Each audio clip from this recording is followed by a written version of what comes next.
नमस्कार, आपकी जन अदालत न्यूज़ से मैं हूं राजा भैया पाल। आज मैं भांडे जनपद में हूं और भांडे जनपद सीओ हेमंत कुमार हमारे साथ जुड़ेंगे। कोरोना महामारी को देखते हुए किस तरीके से भांडे जनपद क्षेत्र के अंतर्गत मध्य प्रदेश शासन की जन कल्याणकारी योजनाओं को पहुंचा रहे हैं, किस तरीके से क्रियान्वयन हो रहा है, क्या वास्तविक रूप से हितग्राहियों को लाभ मिल पा रहा है, इस संबंध में सीधी बात करेंगे हेमंत कुमार। आपकी जन अदालत में आपको स्वागत। जी धन्यवाद। हेमंत कुमार जी, भांडे जनपद के अंतर्गत देखा जाए तो कितनी पंचायतें हैं?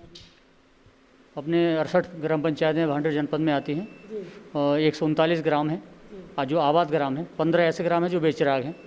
तो अपने जो आबाद ग्राम है 139 ग्राम पंचायतें अपने 68 हैं जनपद पंचायत में। हेमंत कुमार जी, जिस तरीके से देखा जाए कोरोना महामारी को देखते हुए मध्य प्रदेश के मुखिया शिवराज सिंह चौहान किन किन योजनाओं को प्रभावी रूप से आप लोगों को निर्देशित हुआ है, किस तरीके से आप योजनाओं को लाभ पहुंचा पा रहे हैं, क्या योजनाएं आई हैं कोरोना महामारी में? कोरोना महामारी में योजनाएं जो हमारी नियमित योजनाएं हैं वो सारी लागू रही हैं। कोई अलग से ऐसी नई स्कीम बीच में आई है या कोई बंद भी नहीं की गई है। हाँ, स्पेशली कोरोना के दौर में जो प्रवासी हमारे बाहर से आए हैं श्रमिक, उनको खासकर जो है मनरेगा के तहत मजदूरी देने के लिए प्रावधान थे। तो जहाँ जहाँ हमारे लगभग 179 मजदूरों अभी तक चिन्हित हुए हैं तो उनको मनरेगा मजदूर उनको उपलब्ध कराई गई है। ये जिस तरीके से देखा जा रहा है कि मजदूरी लॉकडाउन के चलते या कोरोना के चलते लोग अपने घरों में, किस तरीके से उनको खाद्यान्न पहुंचाया जा रहा है, क्या है? खाद्यान्न का तरीका तो यही है, उचित मूल्य दुकान से उनको नियमित वितरण किया गया है। चूँकि जैसे मान लो लॉकडाउन में जो दुकानें बंद थी, मार्केट बंद थे, लेकिन खासकर उपार्जन केंद्र हैं और उचित मूल्य दुकानें हैं, इनको बंद नहीं किया गया था। इनसे नियमित जो है खाद्यान्न दिया गया है लोगों को। तो ये बिल्कुल सतत पहुंचता रहा है लोगों के पास, लोग लेने आए हैं, उनको उपलब्ध कराते हैं। ग्रामीण अंचलों में देखा जाए तो किस तरीके से बेझिझक होकर के ग्रामीण राशन ले पा रहे हैं, किसी प्रकार से उनके साथ भ्रष्टाचार की जो शिकायतें आती हैं तो किस तरीके से आप निपटते हैं? व्यवस्थाएं तो ऐसी हैं कि सारी पारदर्शी व्यवस्था हो, किसी को कोई दिक्कत ना हो। फिर भी कुछ ऐसे हैं जो अमानत में खयानत करने वाले लोग, जो शासन की योजनाओं को पलीता लगाने के लिए हमेशा तैयार रहते हैं। तो उनके बारे में जैसी ही शिकायतें मिलती हैं, उनके खिलाफ कार्यवाही प्रतिवेदन वरिष्ठ अधिकारियों को भेजे जाते हैं, सक्षम अधिकारी उस पर कार्रवाई करते हैं। जैसे कि अभी हाल में ही खिरिया फैजुल्ला में माननीय कलेक्टर महोदय ने आके जो है विस्तृत जांच की है खाद्य अधिकारियों के साथ मिलकर, क्योंकि वहाँ के जो है भिटारी उचित मूल्य दुकान के सेल्समैन के द्वारा बताया गया कि उसके द्वारा विगत 5 महीने से 5 पंचायत के लोगों को खाद्यान्न नहीं दिया गया। तो वहाँ की शिकायत मिलते ही वहाँ विस्तृत तौर पर जाँच की गई है और कलेक्टर महोदय का कहना है कि उसके ऊपर राजस्व लगाया जाएगा, NSA लगाया जाएगा उसके ऊपर। तो इस समय आपकी जन अदालत न्यूज़ पर हमारे साथ भांडे जनपद से सीओ प्रभारी हेमंत कुमार जुड़े हुए हैं। अभी उन्होंने यहाँ पर निरीक्षण किया। लहर हवेली के अंतर्गत जो शिकायत मिली है, ग्रामीण हमारे साथ जुड़े हुए हैं। खाद्यान्न को लेकर के एक बड़ी समस्या सामने आई है जो कि आप इसका निरीक्षण करने आए हैं, तो क्या देखा आपने यहाँ? दरअसल ये जो प्रधानमंत्री गरीब कल्याण योजना के तहत 2 माह का अतिरिक्त मुफ्त राशन जो लोगों को दिया जा रहा है, इसकी चर्चा प्रचार प्रसार हर स्तर पर कलेक्टर महोदय के द्वारा कराई गई है। सबको सूचनाएं दी गई हैं और उचित मूल्य दुकान खाद्य विभाग को इसके लिए विशेष तौर पर ताकीद दी गई थी कि इन 2 महीनों का राशन कोरोना काल में लोगों को हर हाल में उपलब्ध कराया जाए। और चूँकि मेरी यहाँ ड्यूटी पर्यवेक्षण अधिकारी के तौर पर थी 7, 8 और 9 जून के लिए, तो मैं 7 जून को यहाँ पहले दिन आया हूँ। आज ये मेरा दूसरा दिन है। पहले दिन जब आया मैं यहाँ पर, तो जब यहाँ परीक्षण किया गया, जो सेल्समैन तो चूँकि यहाँ नहीं आए थे, उनने अपने प्रतिनिधि भेजे थे, 2 लोग थे, उनको भेजा गया POS मशीन लेके, उनके द्वारा वितरण चालू किया गया। जब विस्तृत उनसे जानकारी ली गई स्टॉक के बारे में, उपलब्धता के बारे में, यहाँ पात्र लोग कितने हैं, तो उसमें काफ़ी कुछ गड़बड़ जाला नज़र आया। क्योंकि यहाँ पर रिकॉर्ड के मुताबिक 464 पात्र हितग्राही हैं, जिनके विरुद्ध यहाँ मौके पर मात्र 65 क्विंटल गेहूँ उपलब्ध पाया गया, जो कि अपर्याप्त नहीं, बहुत कम था। और कल की स्थिति ये रही कि कुल 50 परिवारों को उनके द्वारा 90 क्विंटल गेहूँ बांटा गया। उसके बाद बताया गया मशीन डिस्चार्ज हो गई।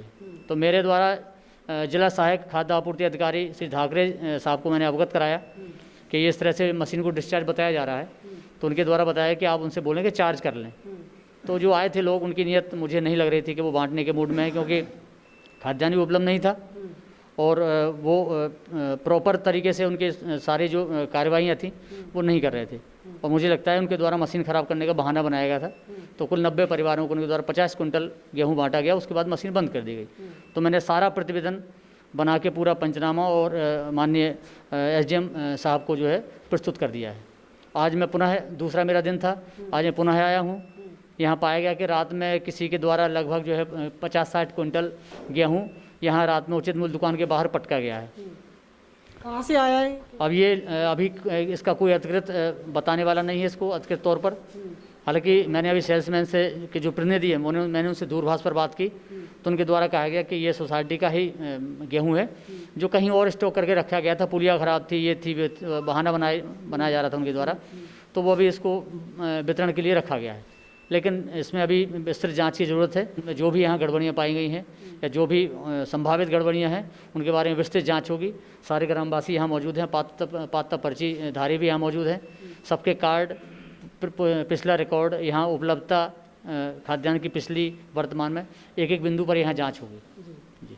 तो इस समय आपकी जन अदालत न्यूज़ पर हेमंत कुमार हमारे साथ जुड़े हुए हैं, उन्होंने लाहर हवेली गांव पहुंच करके प्रकरण की जांच कर रहे हैं। और कुछ एक बड़ा सवाल आपकी जन अदालत न्यूज़ पर करना चाहेंगे हेमंत कुमार जी से, किस तरीके से शाखाओं पर गड़बड़ी देखी जाती है, किस तरीके से सेल्समैन या जो राशन वितरक होते हैं किस तरीके से गड़बड़ी कर लेते हैं, बारीकियाँ हमारे इस समय आपकी जन अदालत न्यूज़ पर वो जनता, गाँव के लोग भी देख रहे हैं इस इंटरव्यू को, तो किस तरीके से सतर्क रहने की ज़रूरत है? सतर्कता तो सबसे बड़ी बात यह है कि हमारे जो ग्रामवासी हैं, अभी एक उदाहरण दूंगा मैं कि यहाँ ग्राम में छोटी छोटी बात पर, कभी नाली के विवाद पर, कभी मेड़ के विवाद पर, कभी सिर्फ परिवार में सिर्फ इस बात पर कि साहब आपने झाड़ू लगा के कूड़ा यहाँ से वहाँ क्यों कर दिया, इतनी बात पर यहाँ जो है छोटी छोटी बातों पर लड़ाइयाँ होती हैं। और जबकि ये इतना बड़ा मुद्दा है कि उनका हक है ये खाद्यान्न गरीबों का, और महीनों से अगर जो भी है सेल्समैन माने या उचित मूल्य दुकान के प्रबंधक माने, जो भी कहीं गड़बड़ करते हैं तो निश्चित तौर पर अगर ग्रामवासी छोटी छोटी बातों पर झगड़ते हैं तो इस बड़े मुद्दे पर भी उन्हें जो जागरूक होना पड़ेगा, उन्हें अपनी आवाज़ आगे ले जानी पड़ेगी। इसको महत्व दें, छोटे छोटे मुद्दों को की बजाय इन चीज़ों को जो उनका हक है शासन के द्वारा उनको जो उपलब्ध कराया गया है उसके प्रति जागरूक रहें और अपने हक के लिए लड़ें, वो यही है।